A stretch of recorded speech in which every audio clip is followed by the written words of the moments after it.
Hey guys, and welcome to another rotation guide. This time we're going to take a look at the Condi Soulbeast. Condi Soulbeast comes with a relatively simple rotation that has great effect and that also provides some utility by sharing vulture stance with your group, for example. And also you can bring a spirit like Sun or Frost Spirit if your group is not running a druid. There's a ton of different variants of this build, usually resulting in different weapon choices. The one we're going to focus on mainly is going to be the short bow dagger torch variant. Other variants include having axe dagger in your main set instead of the short bow, or you can swap out the offhand torch if your enemy is moving out of your stationary torch 5 AoE for a second dagger, and therefore running short bow double dagger. There's also the option to run only a single short bow, which once again is a lot simpler. However, it will be significantly worse, especially if you cannot flank the enemy 100% of the time. All the variants share the same idea in terms of rotation. It's a mix of priority and a set rotation. The weapon rotation will be different based on the variant you're choosing, obviously, since you will run different weapons, but the general skill priority will remain the same. So if you grasp a single of the builds, then you can easily swap to the other variants. So next up, before we go into rotation, as always, we're going to look at some basics of the specialization, look at important traits, and then go about the rotation step by step. First of all, since we are still a ranger spec, we're going to have our pet with us. In this case, I have the juvenile lynx. As a soul beast, we have access to our F5 skill, beast mode. If we press it, we will merge with our pet, and this will give us access to 3 F skills, as well as give us an extra buff.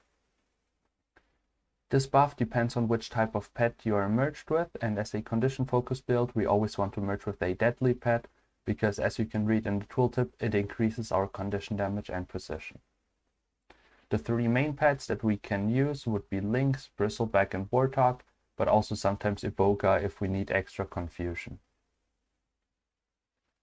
The F3 skill will be based on the type of pet, which means in this case it will always be Primal Cry, because all of our pets we're going to merge with are going to be deadly.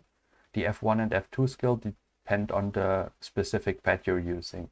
So for example, on the Lynx we have an F1 skill that isn't all too useful, but our F2 skill is pretty useful. And then if we swap to the Warthog and merge with it, you can see we have a CC skill on F2, which is pretty useful, and also extra damage on our F1. So depending on which pet you merge with, your F1 and F2 skills might be a bit different, and on some pets, like for example the Lynx, it's not going to be worth it to use your F1 skill. Next up, as a soul beast, we get access to new utility skills, of course. In this case, it is stances. The way stances work is we activate them and then we gain a buff on our bar. And while this buff is active, it does what the stance tells us. We can also have multiple stances active at the same time. So for example, if I show you, I can use Vulture Stance and One Wolf Pack, and both of them will be active at the same time. Now this is also a good time to quickly look at one of our traits here, which is Leader of the Pack. Our stance skills gain increased duration and grant their effects to nearby allies for a reduced duration. So this means if I press my Vulture Stance now, it's going to give me the buff, and then it's also going to give allies the buff at a reduced duration. This is the utility I kind of mentioned earlier, where we share Vulture Stance to our allies, which means they inflict extra poison and gain some might when they strike enemies while it is active. Besides the Vulture Stance, we also have One Wolf Pack, where every attack we do will trigger an extra attack slightly delayed. After a recent patch, all the damage that comes from this skill now counts towards our own damage and scales with our own stats. This means if we were running a Power Soul Beast build, this skill would do a lot more damage. However, on Condi, it will still deal a significant amount of damage and should definitely be used off cooldown. Next up, some optional skills. We have the Bear Stance, which heals ourselves and our pet, and then afterwards it cleanses conditions every second while the stance is active. And then once again, since we share this to our allies with Leader of the Pack, this means we have easy access to AoE Condi cleanse with this, which can be handy, for example, at Doom, where you can cleanse the Torment in the Soul Split immediately for your group. The other two utility stances that are worth considering at times is Moa stance, which is mainly for coordinated group, allowing people to drop some boon duration since it increases their boon duration for 66% while active. And then the Dolyak stance is also a great situational stance where it gives stability, and then also the stance part gives an incoming condition and strike damage buff, which stacks on top of protection and resolution. Next up, Soulbeast also obviously gets a new weapon set. As a core ranger, we already had access to the offhand dagger, but now we also gain it in the main hand. With main hand dagger, we gain a pretty useful auto attack chain that is also very fast paced and has a lot of hits per second, which is useful for One Wolf Pack, for example. And then the double arc 2 skill deals a fair amount of damage and will make our pets next to strikes inflict poison.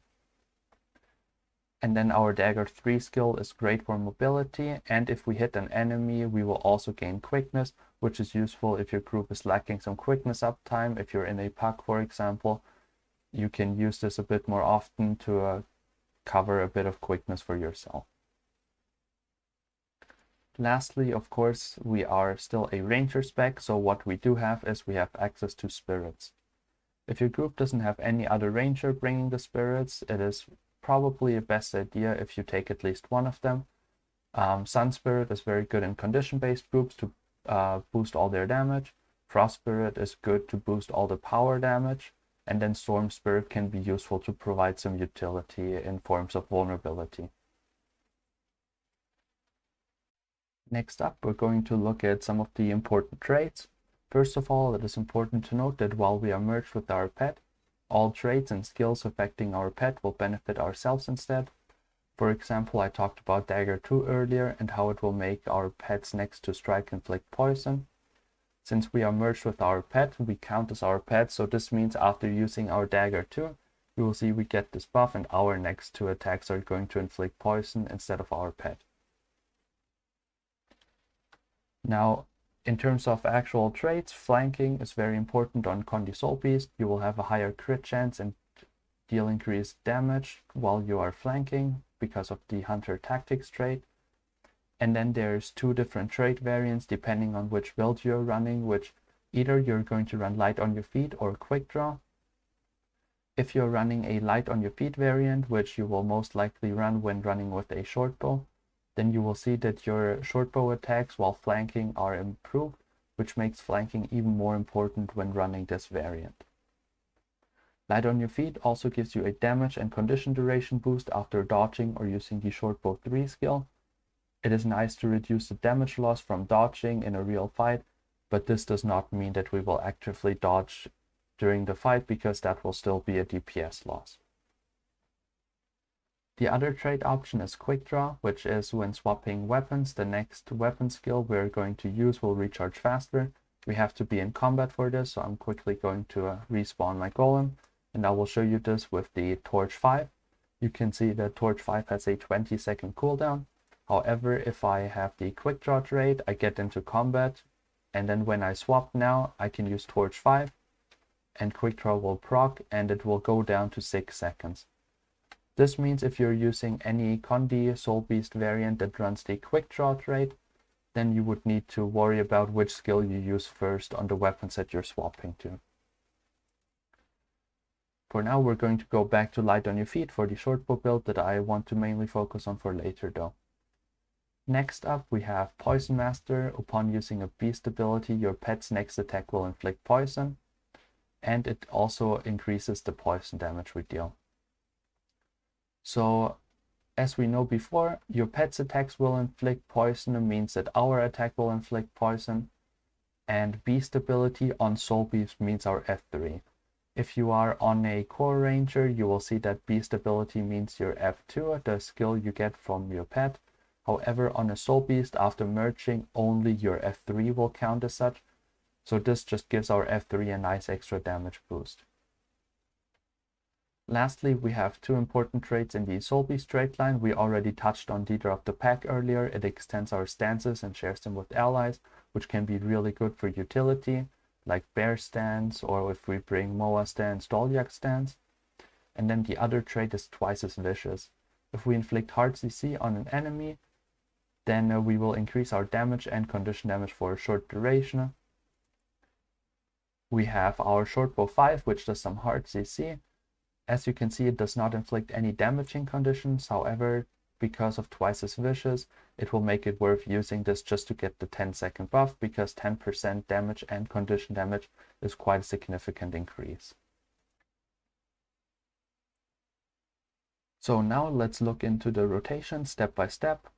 First of all, step 1, we're going to look at our weapon rotation.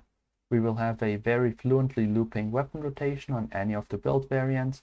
This weapon rotation will take priority over anything else, even finishing auto attack chains usually. On the Axe Dagger variant, there's a small exception because you have about a 1-second waiting time if the rotation is executed very quickly, so you can finish an auto attack chain at a certain part of the rotation. However, we are going to mainly focus on the variant with shortbow, dagger, torch with the light on your feet trait.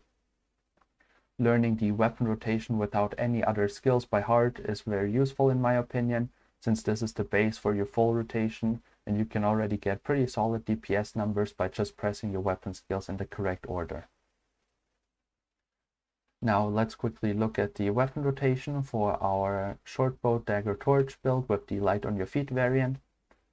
For the opener, we're going to start on shortbow, and we are going to press shortbow 2, 4, and 5 to get everything on cooldown, and then we're going to swap to our dagger torch set.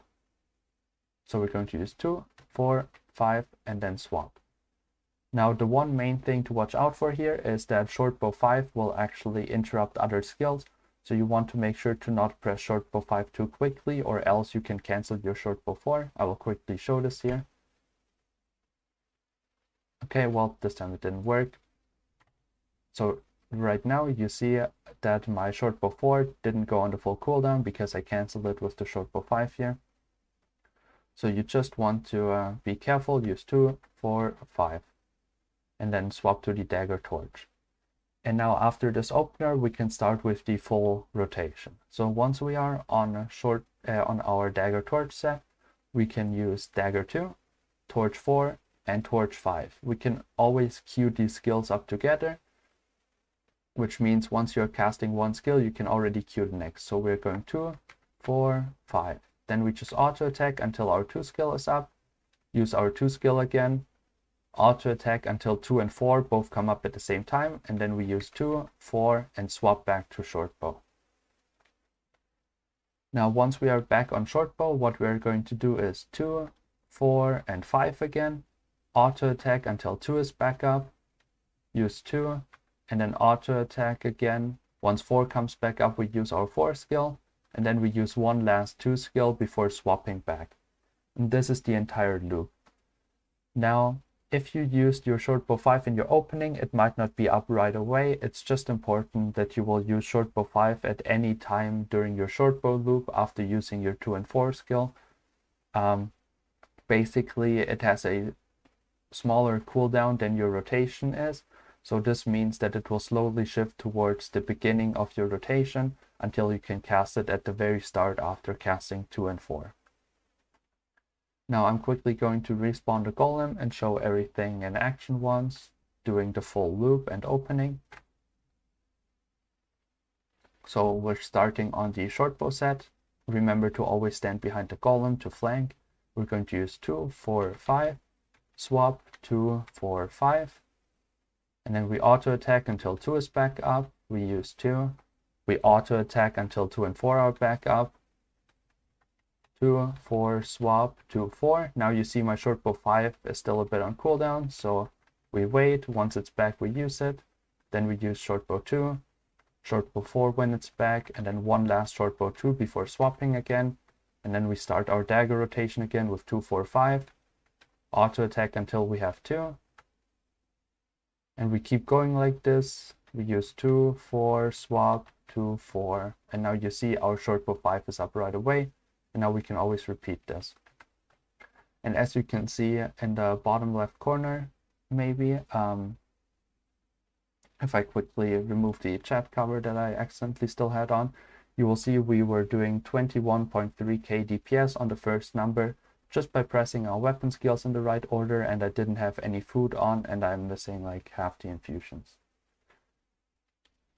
So I would recommend you to practice just the weapon rotation for a while, do a few golem loops with just the weapon rotation to build up some muscle memory, and then once you have the muscle memory for it, we can start incorporating our other skills like our F2 and F3 and all of our utility skills.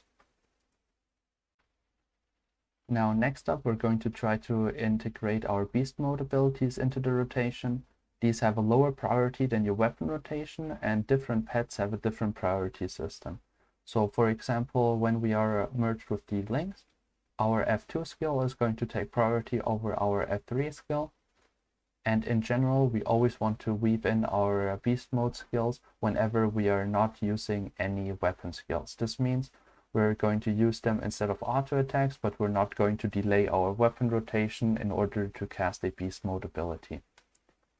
Now the main two pets I'm quickly going to touch on is, first of all, like I said, the lynx, you want to use F2 and then F3. And if you're merged with the warthog, you want to use F2, F1, and then F3. Now the F2, as you can see, it does some damage, but it doesn't inflict any conditions. It is similar to our shortbow 5, where it will just trigger our twice as vicious buff to give us increased damage and condition damage.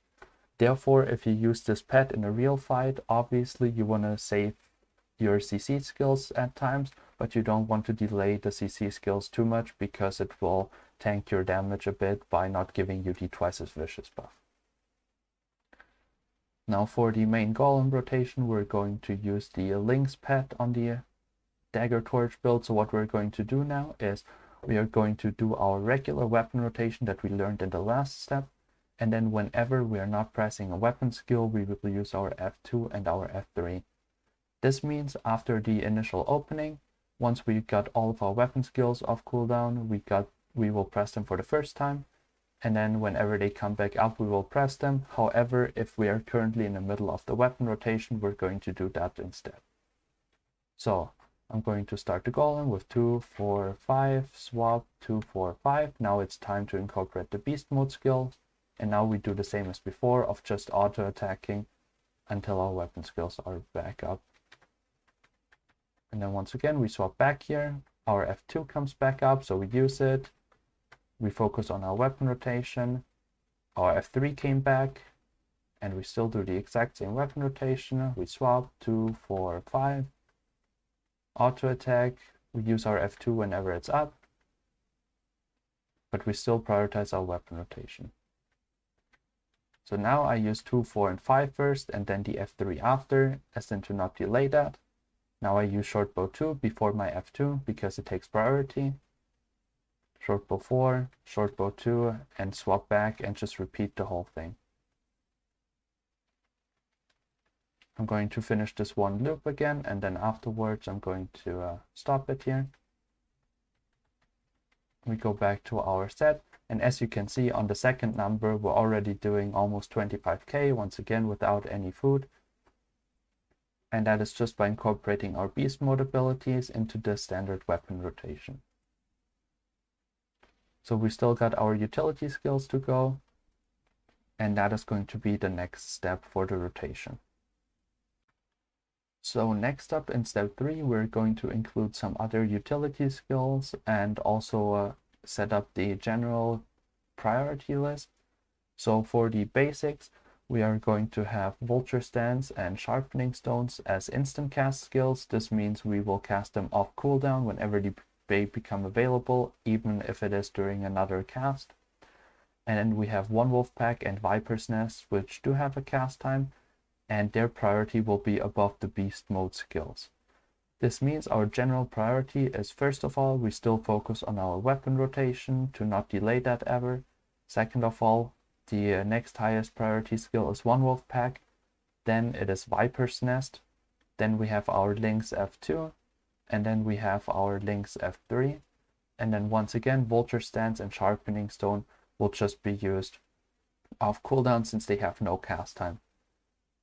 If you have a bit of trouble integrating them all into the rotation at once, I would recommend to just use the ones with the cast time first. So we're just going to take it slow and incorporate Viper's Nest and One Wolf Pack first, and then we're going to incorporate Sharpening Stone and Vulture Stance later, since we can just press them during all of our other casts. So now that we will incorporate our Viper's Nest and One Wolf Pack, this will also slightly change our opening. Basically what we're going to do is we're going to press Viper's Nest first to put it down. Then afterwards we're going to use One Wolf Pack, and then we start our weapon rotation and go as usual from there. Let me show you this once. I'm going to go Viper's Nest, One Wolf Pack, 2, 4, 5, swap, 2, 4, 5, beast mode skills as a filler, auto attack until the weapon rotation is back, Dagger 2, and then 2, 4, swap, and now you will see our Viper's Nest comes back up, F2 is back up, so we just use them whenever they are available. Same as before. Now we auto attack for one more short bow 2, swap. Now our F2 comes back up, Dagger 2 is back up, and now we have our Viper's Nest back, so we use it again. We prioritize the weapon rotation over the F3 coming back up. We prioritize short bow 2 over the F2. Auto attack until the last short bow 2, swap, prioritize our weapon rotation, and then cast Viper's Nest after. And then once again, same as before, we fill in with our F skills. And you will see now we already increased our DPS to around 27k just by incorporating the next two skills. And then lastly, we will just have to press Sharpening Stone and Vulture Stance, and they are instant cast. So now, like I said, lastly, we're going to incorporate Sharpening Stone and Vulture Stance. The way we're going to incorporate these for now, which will make a bit more sense later when we talk a bit about the precasting, is once we get into combat and use our short bow opening and swap to torch, that's when we're going to use our Sharpening Stone and our Vulture Stance. And then, like I said, we're just going to press them off cooldown. And unlike the other skills, we can use them while doing our weapon rotation, since they don't have a cast time, so they will not interrupt our weapons. So let's see this once. We're going to do the same rotation as before. Viper's Nest, One Wolf Pack, 2, 4, 5. I cancelled my short bow 4 there, but it doesn't matter too much. I'm still going to show off the rest of the rotation. So you saw I used the Vulture Stance and the Sharpening Stone for the first time on the Dagger set, and now once they come back, we're just going to recast them while still doing our other skills. So now they're coming back off cooldown during our torch skills, and you can see I can cast them during the torch skills and they do not interrupt the rotation. Viper's Nest is back, so we still want to use it like we did before, and we just do everything else like we did it before.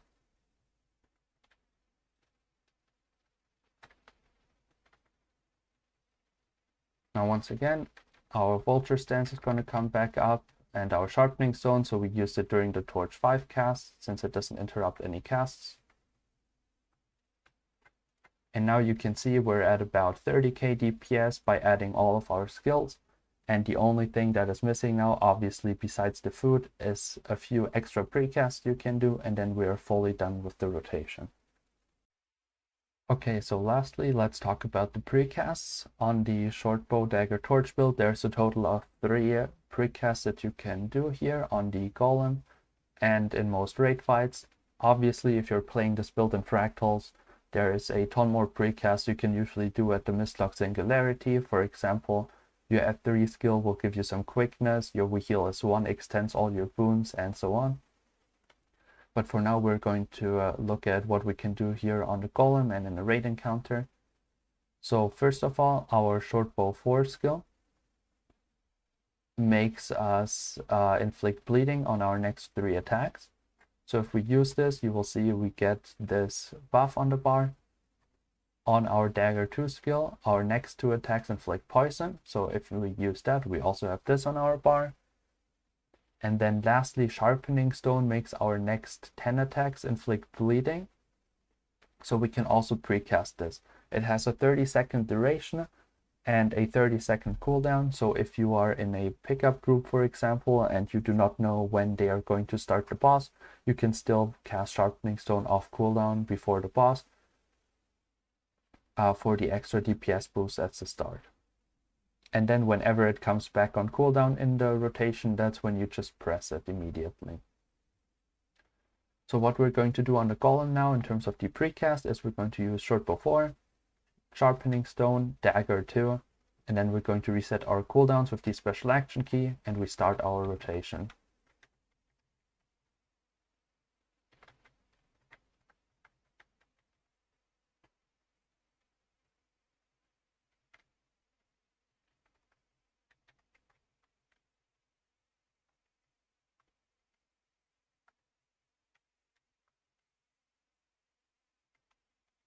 Now what you see here is this drastically increased our first number with all the precasts. It does not have that much of an impact on the final number, however it increases your burst massively, and that is pretty important on a lot of fights. So it's always worth to do your precasts if you can. I will keep going for the second number here. And then you see the second number is 2k below the original number. However, it is still 2k higher than last time before we did any precasts. So you can see the impact that precasting has. It just makes your initial numbers a bit higher, and then it slowly drops towards your regular number over time. The main important one, like I said, is the Sharpening Stone, which you can always precast if you just cast it off cooldown out of combat. And then if you get lucky, it will expire a few seconds into the fight, and if you're unlucky, it will expire right before the fight starts and you have to recast it.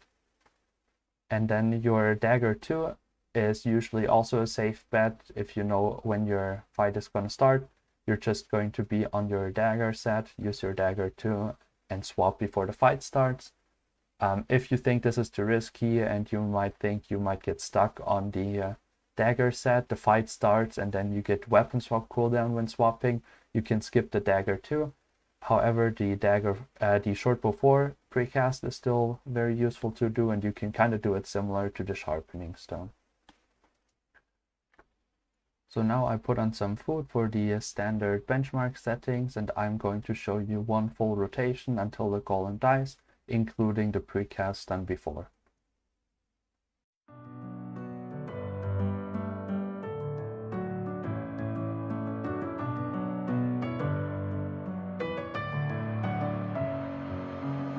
In my head again, you had your heart set on me, but these feels, they come and go, and they come so easily. Tell me what it is about you that I can't forget, but you're breaking down my walls again, just to set me free. Why do I, baby, why do I love the way you are, we always leave me? Why do I, baby, why do I love the touch but never love the feeling? Why do I, baby, why do I love the way you are, we always leave me? Why do I, baby, why do I love the touch but never love the feeling?